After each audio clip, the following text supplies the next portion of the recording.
bijak mengatakan tak tahu maka tak kenal maka tak sayang. Nah, itu Ustaz. Jadi pertama ini silakan diperkenalkan dulu Ustaz. Terima kasih Pak Kati Payolame, owner dari Anthony Design. Jadi assalamualaikum warahmatullahi wabarakatuh. Perkenalkan, Ambo Bobi Nugraha Sultan Raja Tanjung. Ini sebetulnya tidak pantas digelarkan Ustadz, cuman ya kebetulan Pak Kati di sini menyebut Ustadz, jadi terpaksa menerima disebut sebagai Ustadz. Jadi nama Ambo ketika kete Bobi Nugraha. Ayah dan ibu Magiah nama Bobi Nugraha. Kemudian alhamdulillah bertemu dengan jodoh, nikah sesuai dengan adat Minang, bernama Gadang Bagala. Alhamdulillah di mama di situ Ambo di Agiagala Sultan Raja Tanjung. Sesuai dengan galanya, suku Ambo suku Tanjung. Karena mungkin mungkin Sultan Raja Tanjung sukunya pilih. Karena mungkin. Apalagi kalau Sultan Raja Tanjung kurang Batak. Allahu a'lam bishawab. Kemudian alhamdulillah Ambo telah menjadi praktisi dakwah, salah satu praktisi dakwah di Negari Lawang khususnya dan umumnya di Kecamatan Matur sejak tahun 2017 kira-kira kurang lebih. Jadi mohon izin sebelumnya Pak Kati untuk memflashback kembali perjalanan bagaimana Ambo bisa tiba di Negari Lawang dan apa saja kesan dan pesan selama di Lawang mungkin. Jadi sebenarnya Ambo lahir di Kota Medan, Sumatera Utara. Lahir dari rahim seorang ibu dari Kota Medan, Sumatera Utara. Cuman walaupun Ambo lahir di Kota Medan, Sumatera Utara, insya Allah darah yang mengalir di tubuh Ambo tuh 100% darah Minangkabau. Nah, jadi kalau kecil itu lahirnya di Medan, besarnya di Medan, tapi insya Allah hatinya tetap di ranah Minangkabau. Kira-kira. Alhamdulillah. Jadi ibu Ambo berasal dari Kota Pariaman, suku Tanjung, dan ayah dari Kota Solo.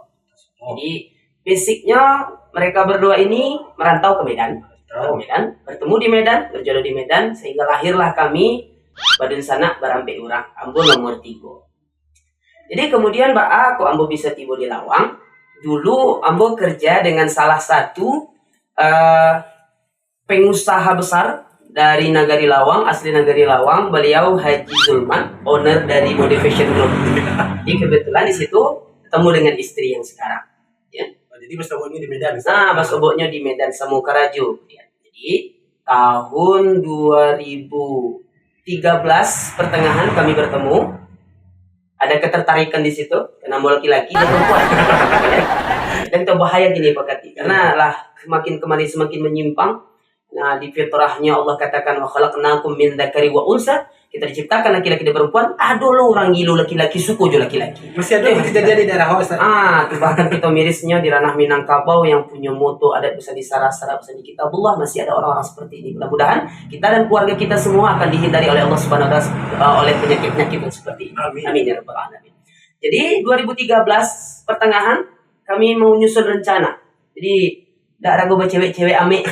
Orang Lawang itu tidak ragu cewek-cewek ame. Karena Ambo sadar sangke itu kondisi ekonomi Ambo itu dikatakan menengah ke bawah, tapi cenderung ke bawah gitu.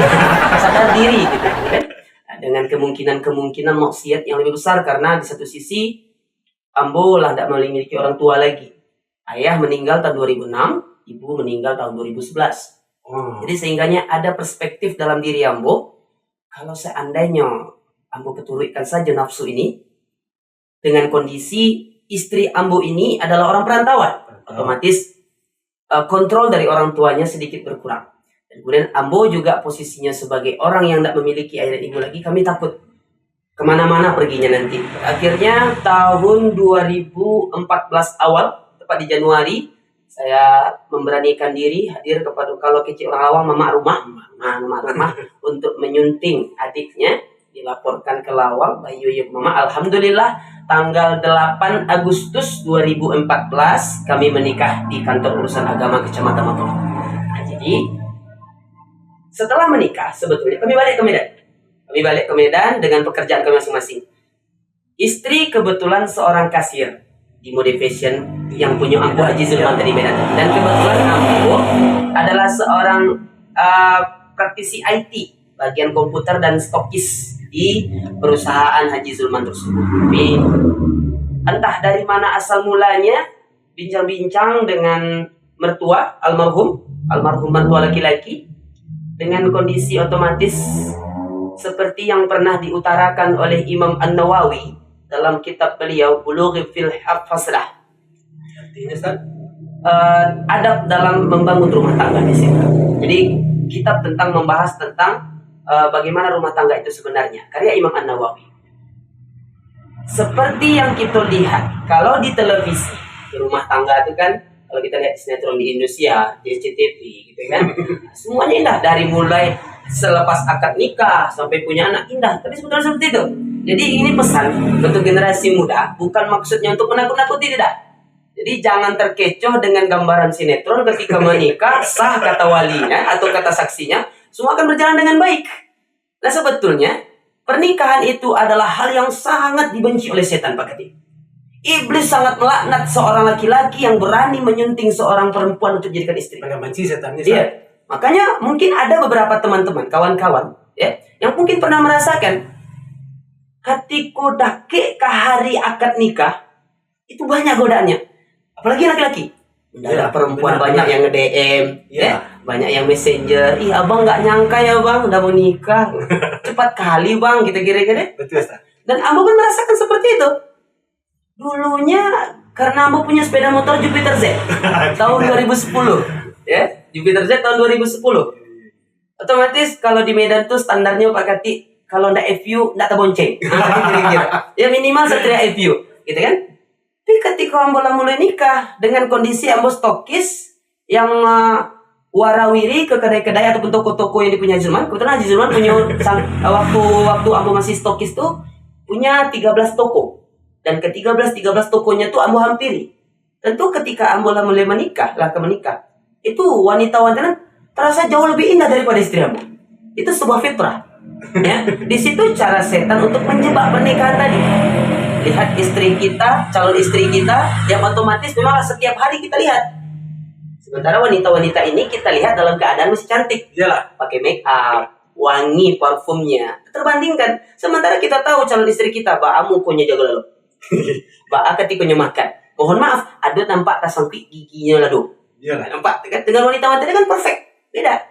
Nah, di sini pesan untuk kawan-kawan pemuda dan pemudi yang memiliki hasrat untuk mempersunting wanita dan juga untuk melangkah menuju sunnah Nabi. Ingat, pernikahan itu bukan perjalanan satu hari dan satu malam. Iyalah. Nah, kalau begitu di Minang kan jadi rajo dan ratu semalam. Salah penyo jadi babu kemungkinan. Oh maaf, ya. Kenapa? Di situ akan kita rintis pulang kehidupan kita. Mungkin ketika bujang dengan gaji sekian, kita katakan UMR, banyak yang kita dapatkan. Nanti ketika menikah, itu akan terasa itu. Apalagi 5 tahun pertama. Dan itu kami rasakan di tahun pertama. Kami mengontrak rumah, kondisi kami lah memiliki anak, yang paling besar sekarang, kelas 3 SD.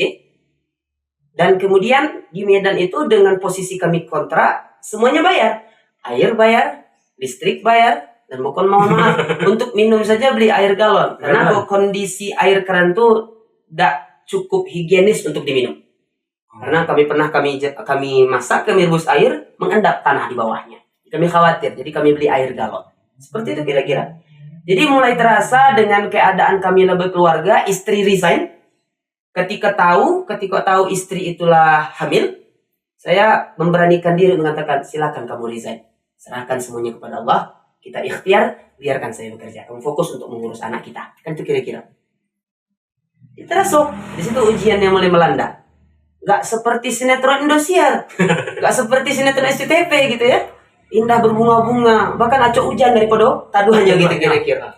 Dan alhamdulillah, qadarullah dengan doa yang kami panjatkan, doa seorang istri yang solehah, nelpon, mengadu ke kampung.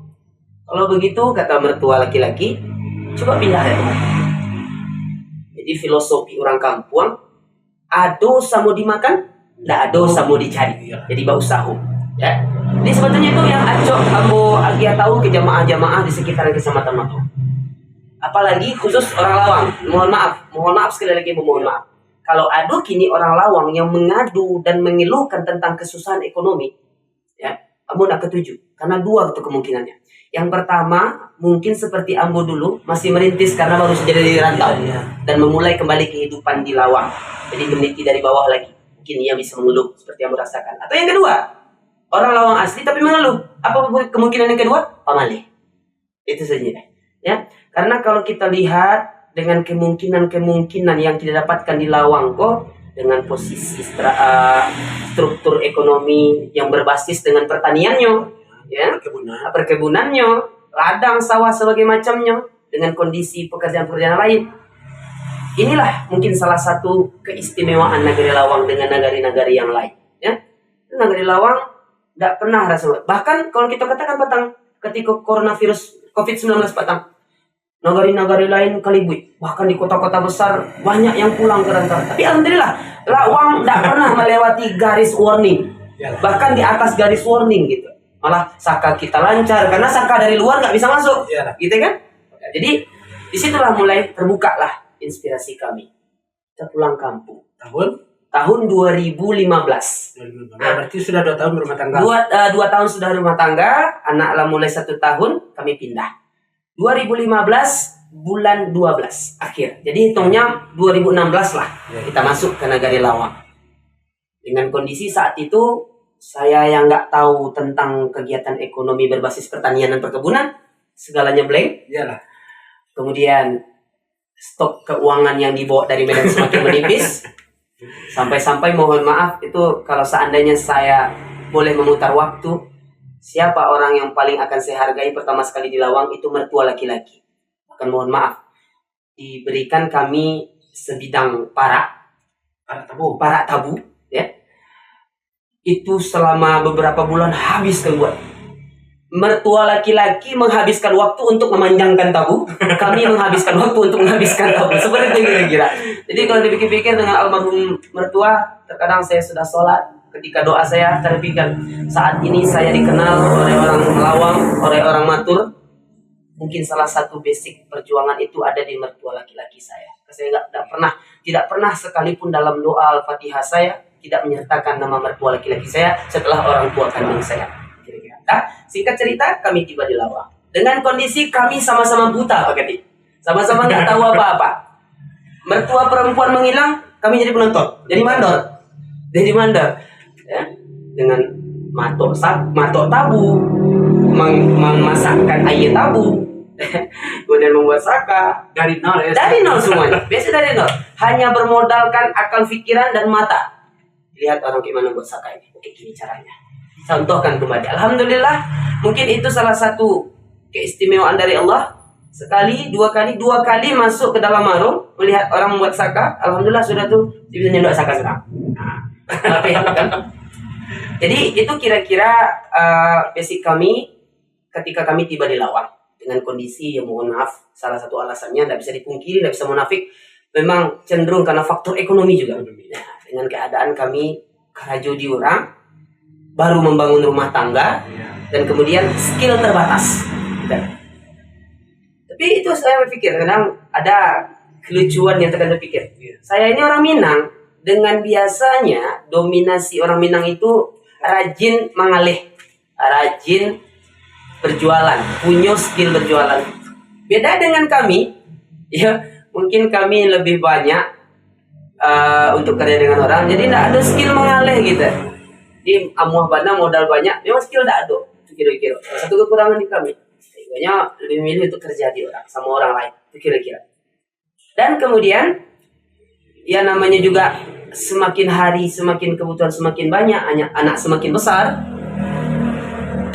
Yang dari saka koyo ndak sadang. Terasa juga itu kan. Terasa juga kurangnya mungkin. Ya awal-awalnya terasa anak lah mulu gadang, kandak lah mulu banyak. Ya, Allah tahu posisi tempat wisata di Sumatera Barat. Allah tahu juga jam gadang, lah tahu juga kebun binatang Kinantan, kalau tahu dengan pantai Pariaman, segala macamnya gitu kan. Itu kurang. Dan di situ sempat kami mengalami deadlock, Pak Kati.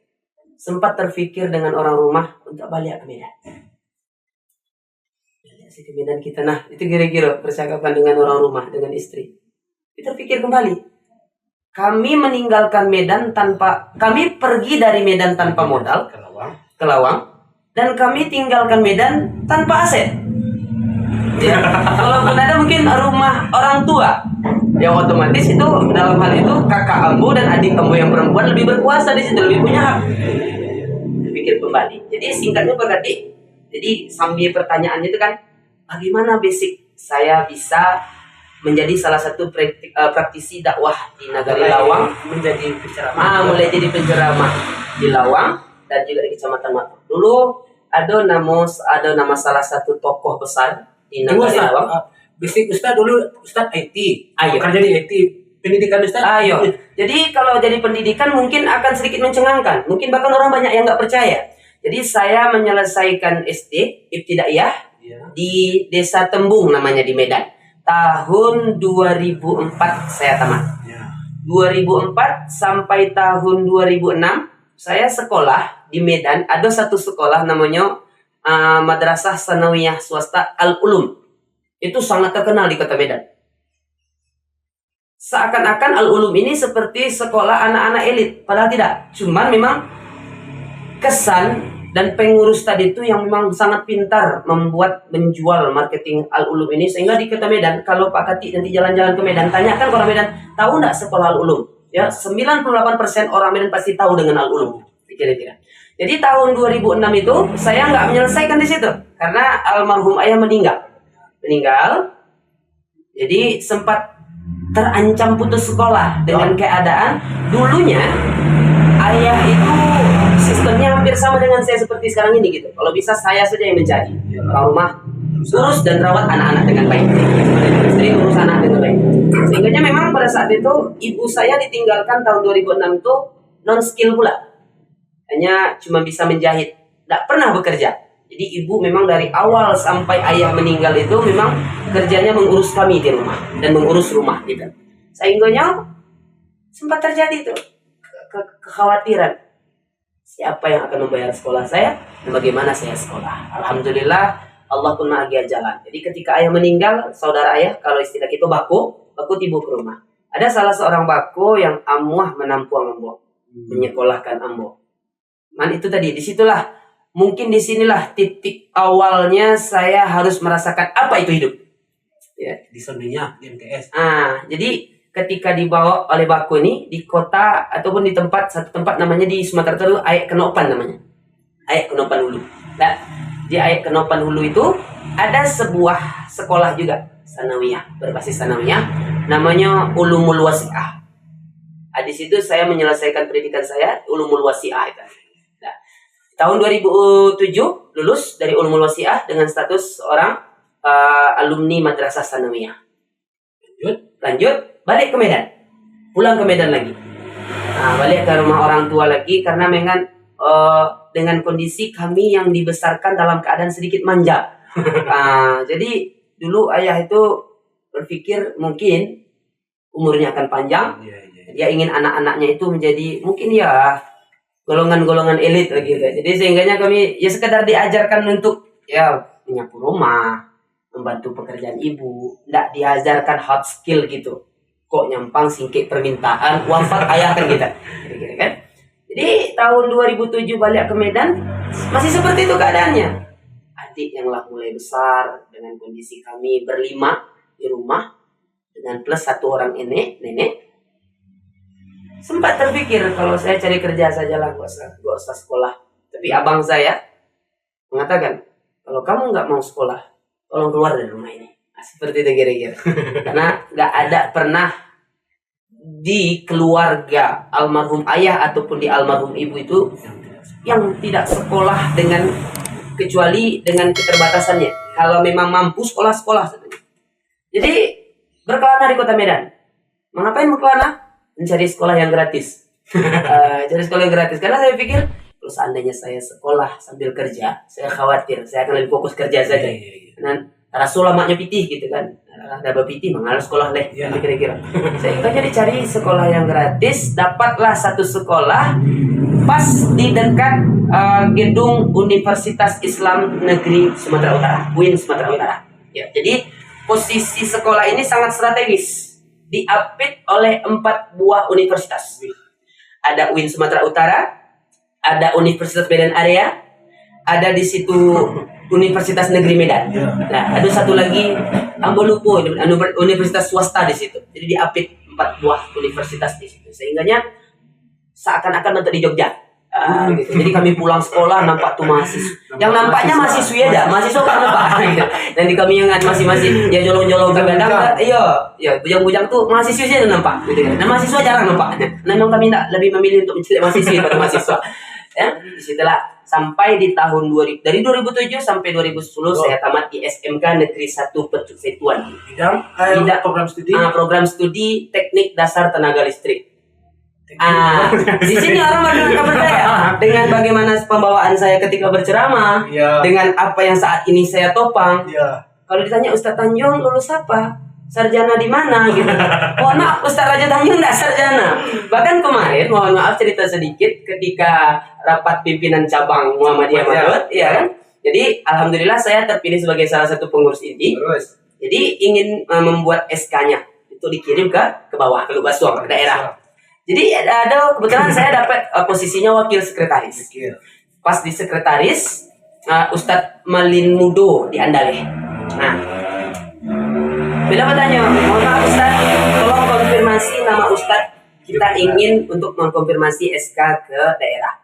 Benarkah ini nama Ustadz? Bobi Nugraha SPDI. Ini dramatisnya ini cuy, Ustadz Malin ini. Ya. Mohon maaf Ustadz. Kamu kebetulan enggak pernah SPDI gitu kan. Kamu S3 gitu lah, SD, SMP, SMA gitu. Jadi enggak pernah mengenyam bangku pendidikan kuliah dan enggak pernah merasakan yang namanya menjadi sarjana. Jadi pendidikan akhir Ambo di SMK Negeri 1 Pertusetuan itu dengan jurusan Teknik Dasar Tenaga Listrik. Jadi orang listrik sebetulnya seharusnya jadi orang PLN. Tapi karena memang fokus saya hanya ingin mengambil ijazah. Bukan mengambil tekniknya, ya. Ada teknik-teknik yang lain seperti elektro, ada mesin perkakas, otomotif, TKJ, gitu kan. Seharusnya kan saya orang IT, saya sekolahnya TKJ, gitu. Tapi saat itu yang gratis, pure gratis, berarti mulai dari saya di ospek sampai saya menerima ijazah, nggak pernah mengeluarkan uang 1 rupiah pun kecuali uang jajan. Ya, jadi dari pihak sekolah, uang pembangunan, uang sekolah dan segala macamnya, bahkan uang ketika PPL, KKN, nggak ada keluar uang, pure murni, semuanya dibantu oleh pemerintah. Nah, seperti itu. Jadi memang di SMK tuh, mohon maaf kalau ada di sini nanti kawan-kawan SMK Negeri 1 Pertusetuan, ya. Memang dulu, kenapa ketika pelajaran listrik, saya seperti orang lon Pak Gadi. Ya, yang saya tahu cuma apa? Mengganti bola lampu yang putus. Mengganti bola lampu yang putus dan kemudian menyambungkan kembali kabel yang putus. Itu saja. Terus ke kerja bidang IT, Ustaz. Ya, jadi setelah tamat di SMK 1 Pertusetuan itu tahun 2010 dengan ya skill yang dikatakan nol, ada lamaran dari PLN, kawan-kawan mencoba semua. Kawan-kawan mencoba, kalau sukses alhamdulillah, gagal enggak masalah. Saya lebih baik enggak sama sekali gitu. Karena saya enggak berani di situ. Karena enggak ada sama sekali skill saya di situ. Jadi kemudian saya memilih untuk kerja di salah satu pusat perbelanjaan di Kota Medan. Namanya Pusat Pasar. Di belakang Medan Mall. Jadi kalau ada nanti kawan-kawan, saudara-saudara Pak Antoni Disenko yang jalan-jalan ke Kota Medan, jangan lupa untuk singgah di Medan Mall dan di belakangnya ada Pusat Pasar. Pusat perbelanjaan paling besar se-Sumatera Utara.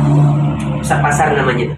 Jadi kalau bisa dibilang itu pusat perbelanjaan yang nomor 4 terbesar di Indonesia. Sesudah Tanah Abang, sesudah dari Bukit Tinggi, dan juga di Kota Medan itu Pusat Pasar namanya. Di situ kerja jadi pramuniaga. Jadi melayani orang Mambali gitu kan. Jadi tahun 2010, tahun 2011. Di tahun 2011 ini termasuk salah satu saya mengalami kehilangan paling besar. Situ sangat dropnya. Karena di tahun 2011 itu bulan 8 ibu wafat. Saya kerja di Pusat Pasar itu. Yang lebih membuat drop lagi, ibu wafat Sesudah seminggu nenek wafat. Ini Nenek dulu, seminggu sudah itu kami belum lagi habis memori kami mengingat nenek kita berkabung, ibu wafat. Itu paling lebih drop lagi.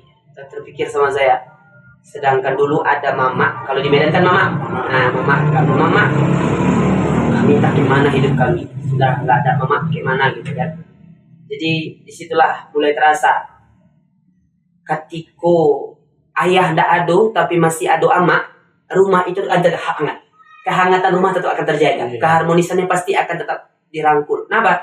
Karena ibu itulah pengayom utama di rumah gitu kan.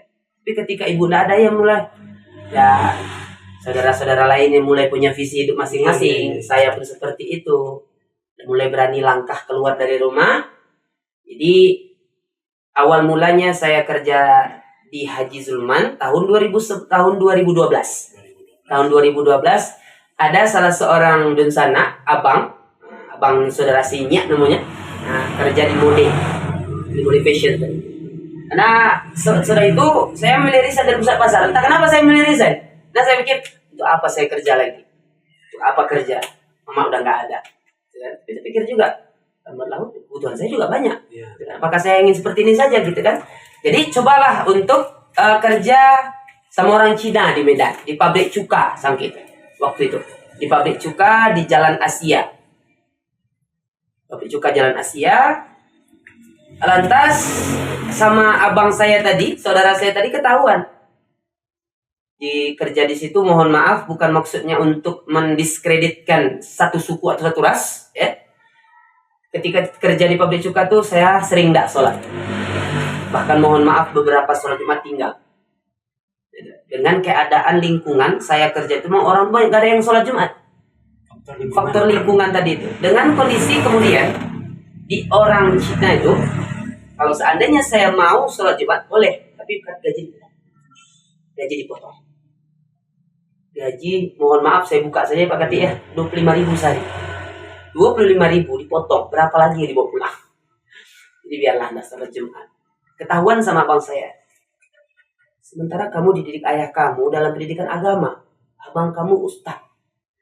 S2 di UIN Sumatera Utara. Kamu nggak sholat Jumat, mau jadi apa kamu? Gini aja lah, kamu resign dari pabrik cuka itu, masuk ke tempat abang kerja. Nah, mulai babak baru di Mode Fashion Group pimpinan Haji Zulman tadi. Saya masuk di situ. Dan bukan langsung jadi IT. Ada jenjangnya di situ. Pertama kali saya kerja dengan Haji Zulman, Angku Haji Zulman itu, saya seorang office boy. Nah, tukang sapu, tukang pel.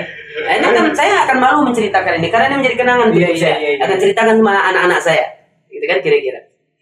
Jadi office boy dengan segala hal yang terkait dengan itu, kita tergambar bagaimana soal office boy itu kan. Alhamdulillah nggak lama, kurang dari setahun saya ditunjuk menjadi salah satu pegawai gudang untuk packing barang di situ. Jadi kebetulan pas packing barang, ada kebetulan beberapa dilihat oleh manajer komputer ataupun manajer IT-nya, saya bisa menguasai Word dan Excel ataupun MS Office, mohon maaf, MS Office. Ditanya, Bobby, mau jadi orang IT, tolong kami untuk jadi stokis. Mau lah bang, kenapa enggak gitu kan? Dengan gambaran saya orang itu kan enak, memang iya nyaman.